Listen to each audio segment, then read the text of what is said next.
మనిషి జీవితంలో బాధలు ఎందుకు వస్తాయో తెలుసా అండి? మనకు తెలియని పూర్వజన్మ రుణాలు కర్మలు మన వెంట వస్తాయి. కానీ ఒక శ్లోకం ఉంది, దేవతలే పూజించే శివలింగాన్ని స్మరించే శ్లోకం.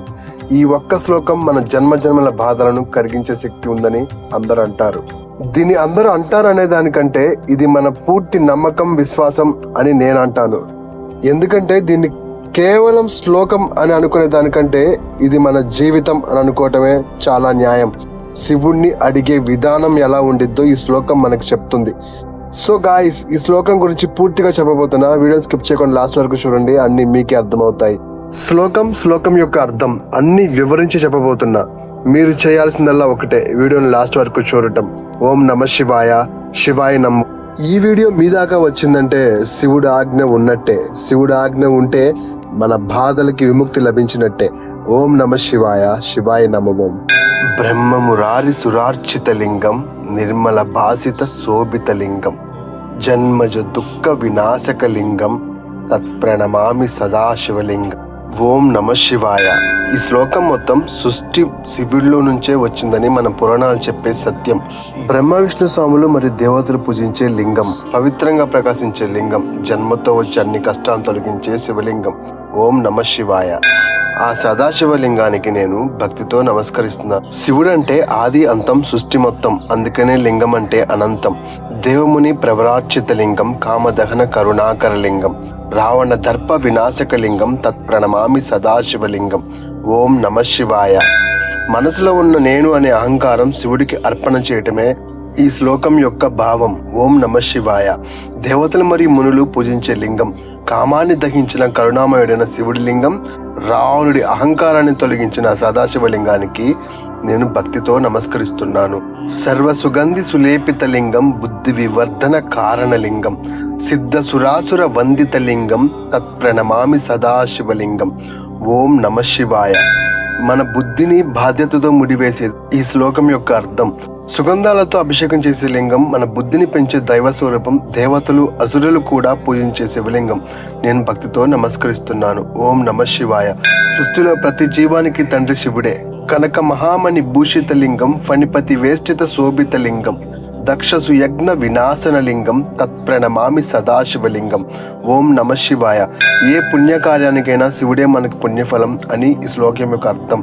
బంగారం మరియు మణులతో అలంకరించిన లింగం, నాగరాజును చుట్టుకుని ఉన్న శివస్వరూపం, దక్షుడి యజ్ఞాన్ని నాశనం చేసిన మహాశక్తి లింగాన్ని నేను భక్తితో నమస్కరిస్తున్నాను. ఓం నమ శివాయ. కుంకుమ చందన లేపిత లింగం, పంకజహార సుశోభిత లింగం, సంచిత పాప వినాశన లింగం, తత్ప్రణమామి సదాశివలింగం. ఓం నమ శివాయ, శివాయ నమో. కుంకుమ చందనంతో అలంకరించిన లింగం, కమలమాలలతో అందంగా ఉన్న శివస్వరూపం, మన పాపాలను నాశనం చేసే దైవాన్ని శివుణ్ణి నేను భక్తితో నమస్కరిస్తున్నాను. ఓం నమ శివాయ. దేవగణార్చిత సేవిత లింగం, భావైర్భక్తిభిరేవచ లింగం, దినకర కోటి ప్రభాకర లింగం, తత్ప్రణమామి సదాశివలింగం. ఓం నమ శివాయ. దేవగణాలు సేవించే లింగం, భక్తిభావంతో పూజింపబడే శివుడు, కోట్ల సూర్యుల ప్రకాశం లాంటి దివ్యశక్తి లింగాన్ని నేను భక్తితో నమస్కరిస్తున్నాను. అష్టదలో పరివేష్టిత లింగం, సర్వ సముద్భవ కారణలింగం, అష్టదరిద్ర వినాశక లింగం, తత్ప్రణమామి సదాశివలింగం. లోకంలో శివభక్తి ఉన్నవాడు ఎన్నడూ మాసిపోడు. అష్టదళ పద్మంపై ఉన్న శివలింగం సృష్టి అంతటికి కారణమైన పరమతత్వం. 8 రకాల దరిద్రాన్ని తొలగించే శక్తిలింగాన్ని నేను భక్తితో నమస్కరిస్తున్నాను. ఓం నమ శివాయ. సురగురు సురవర పూజిత లింగం, సురవన పుష్ప సదార్చిత లింగం, పరమపదం పరమాత్మక లింగం, తత్ప్రణమామి సదాశివలింగం. ఓం నమ శివాయ. దేవగురువు బృహస్పతి పూజించే లింగం, దేవలోకపు పుష్పాలతో పూజింపబడే శివస్వరూపం, పరమాత్మ స్వరూపమైన శివలింగాన్ని నేను భక్తితో నమస్కరిస్తున్నాను. ఓం నమ శివాయ. లింగాష్టకం ఇదం పుణ్యం యః పఠేత్ శివ సన్నిధౌ, శివలోక మహాప్నోతి శివేన సహమోదతే. ఓం నమ శివాయ. శివుని సన్నిధిలో ఈ లింగాష్టకాన్ని భక్తితో చదివేవాడు శివలోకాన్ని పొందుతాడు.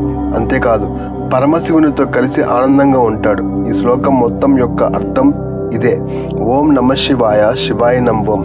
గొప్ప ధనవంతుడైనా, మధ్యతరగతి కుటుంబీకుడైనా, నిరుపేద మనిషి అయినా ఎవరైనా ఒక్కటే, అందరూ నిమిత్త మాత్రులే. వారు చేసుకునే పూర్వపు కర్మ వల్ల వారి పుట్టుక నిర్ధారించబడుతుంది. దానివల్లే ధనం, సౌభాగ్యం లభిస్తుంది. ఇక్కడ అందరూ ఒకటే, అంతా ఒకటే. ఓం నమ శివాయ. మన రాతలో ధనం లేకపోయినా మనకి ధనాన్ని అనుగ్రహించేది ఒక్క శివుడు మాత్రమే. వీడియో నచ్చితే లైక్ చేయండి.